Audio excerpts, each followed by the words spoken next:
For decades, one treatment was hailed as a miracle. Then, suddenly, it became a source of fear. All right, let's get into it. This is a story about a major scientific flip-flop. This timeline really shows you the whole drama: a huge rise, a sudden fall, and then a rebirth. So, for a whole generation, hormone therapy wasn't just an option, it was considered modern medicine. Then boom, in 2002, one study, the WHI, basically changed everything overnight. And the headlines were, well, terrifying. They actually stopped the trial early. The results were that alarming. The impact was just massive. Over 70% of women quit their therapy almost instantly.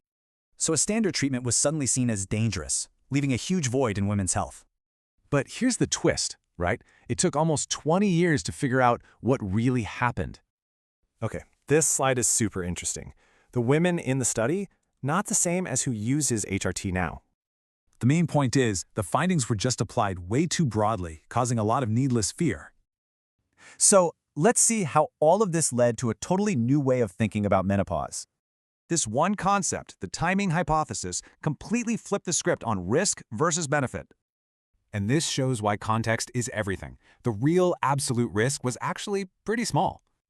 This was a huge deal. It officially ended 2 decades of just, well, misunderstanding. The FDA's message is super clear now. Base decisions on new science, not on old fears. For women who start at the right time, the data on the benefits is just overwhelming. But this story doesn't just end with hormones. It also sparked all kinds of new innovation. Take phytoestrogens. They are plant compounds that act like estrogen, and they're heavily researched. It works on a very specific pathway called ER-beta. Think of it as a precision key. This targeted approach lets it focus specifically on things like bone health and metabolism.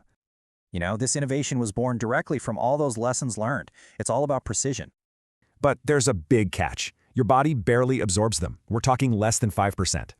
It's a problem called bioavailability, and it really limits how well these things can work.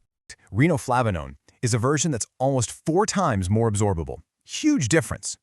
How's that work? Well, it's a special fermentation process that makes it super easy to absorb. And this isn't just theory. It's backed by global patents, FDA status, and a ton of research. So what's the big lesson from this whole 70-year roller coaster ride? We've moved from a clumsy one-size-fits-all approach to something way smarter: precision and personalization.